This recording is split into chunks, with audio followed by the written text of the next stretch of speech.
é fácil falar de autores, de poetas e tal, é fácil falar de poetas, é fácil falar de cronistas e tal, mas talvez Canabrava tenha sido esquecido pela cidade justamente pela complexidade de suas análises, sabe?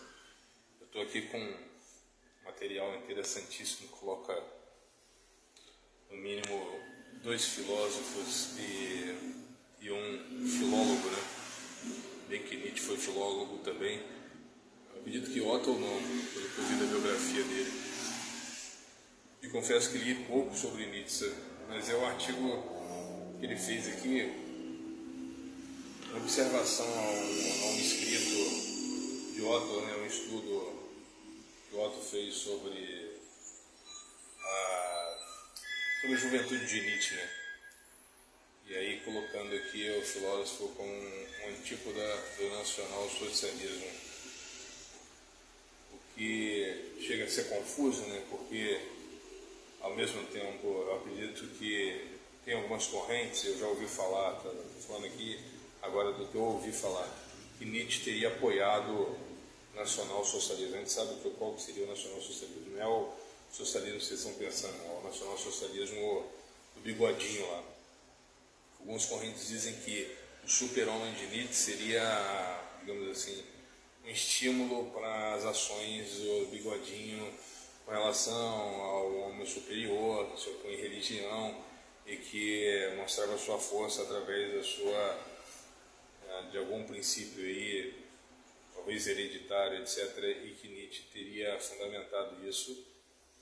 E eu acredito que até o final do artigo a intenção é tentar observar, o que estou lendo agora, tá? Não li, tentar observar o que o autor observou disso tudo, sabe? Como é que ele concebe Nietzsche, se realmente Nietzsche se opunha às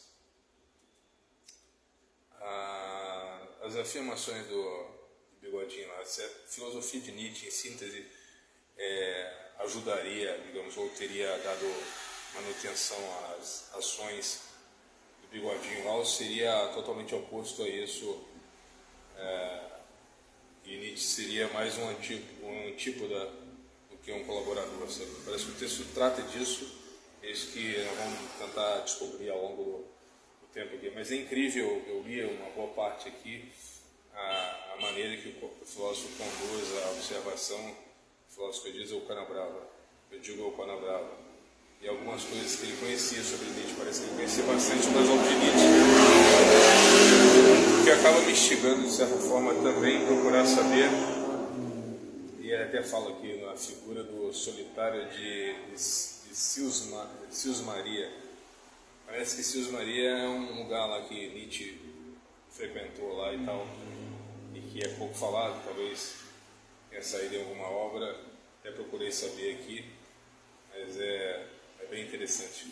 Quando o nosso autor falou de Sils Maria, ele falou dessa visita que o Nietzsche teria feito a esse lugar, né? Um lugar que ele gostava de frequentar e que ele teria feito as suas obras, suas maiores obras aí, né? Que seria a Gaia, a Ciência, assim falou Zaratustra, Além do Bem e do Mal, Crepúsculo dos Ídolos, o Anticristo, etc. Teria sido feito nesse lugar, né? Um solitário escritor que teria passado por esse lugar para construir suas obras e tal. Então, assim, de fato, parece que ele conhecia bastante das obras de Nietzsche. Vamos continuar.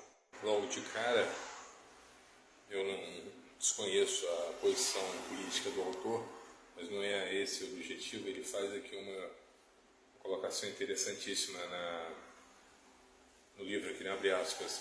A exaltação da crueldade, da astúcia tortuosa e da animalização progressiva das massas encontra argumentos mais que favoráveis na prática e teoria dos governos totalitários. Corretíssima essa afirmação, a exaltação da crueldade, né? Mas na verdade essa crueldade aqui substituída por democracia, né? Então quando o sujeito quer ser cruel mesmo, ele faz as ações de crueldade, ele troca o nome das ações de crueldade e pacifica, vamos dizer assim, amansa e camufla seus anseios de crueldade, colocando palavras de amor e de ordem, de empatia, etc., né? Para conseguir fazer assim, com astúcia, e aí colocar aqui, né, a exaltação da crueldade camuflada, né, através da astúcia, animalizando progressivamente as massas, ou seja, fazendo com que os indivíduos não mais pensem em si mesmos, né,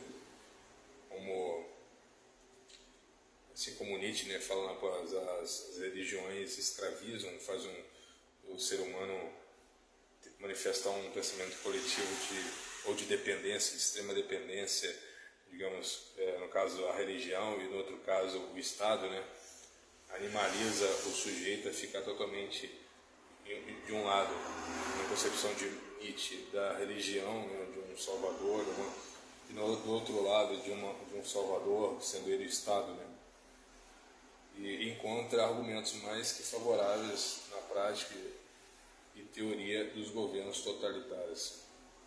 E segue.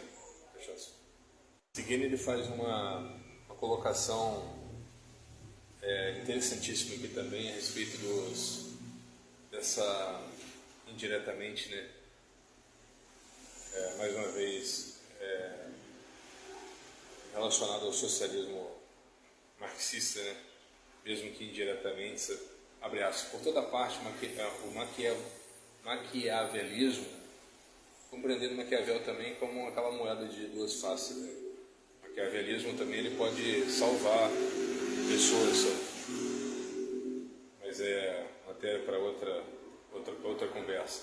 Mas aqui, por toda parte, o maquiavelismo político facilita a difusão de uma ideologia oposta às virtudes e aos valores cristãos. Justamente isso, anular qualquer tradição que remeta a valores cristãos. Esse é o principal objetivo do... Ele não está falando de marxismo aqui, nem está falando de socialismo marxista aqui, sabe? O texto está falando de socialismo mais relacionado ao bigodinho lá, relacionado ao... toda vez em inglês. Nacional socialismo, né? Muito mais ao nacional socialismo, mas que de certa forma dá para fazer alguma analogia ao socialismo lá por causa do totalitarismo. Não existe socialismo sem totalitarismo. Por isso que, inevitavelmente, a doutrina do bigodinho teria que ser uma doutrina aproximada do socialismo e não do conservadorismo, nem do liberalismo que compõe a corrente de direita, né? Justamente por isso, pelo seu viés totalitário, sabe? Então, o que o bigodinho foi? Um totalitário. O que o socialismo propõe? Um governo de um tirano totalitário, sabe? E esse tirano totalitário, ele tenta destruir, né? Através de uma ideologia oposta às virtudes dos valores cristãos. E aí aqui, descrito aqui no texto. É bem confuso, por isso que é complexo de se entender. Primeiro estou falando que Nietzsche estaria contra o bigodinho, uma antípoda do nacional-socialismo. Mas, ao mesmo tempo, quando Nietzsche fala do super-homem, estaria Nietzsche, ao falar do super-homem, colaborando de uma maneira, mesmo que indireta, ao nacional-socialismo? Parece que essa é a pergunta da análise do Canabrava aqui, relacionada ao texto de Walter Otto. Então, a nossa investigação seria mais aproximada disso, tentar entender qual que é a conclusão que o nosso filósofo fará do texto, à medida que avançamos, né? Então, vamos aí. Quando ele fala no primeiro trecho lá, né, que nada caracteriza melhor a época que estamos vivendo do que a terrível atualidade da filosofia de Nietzsche, ele fala justamente daquela época lá, parece que foi escrita o texto, em 36, a Segunda Guerra foi em 39, então, mas em 36 já havia esse avanço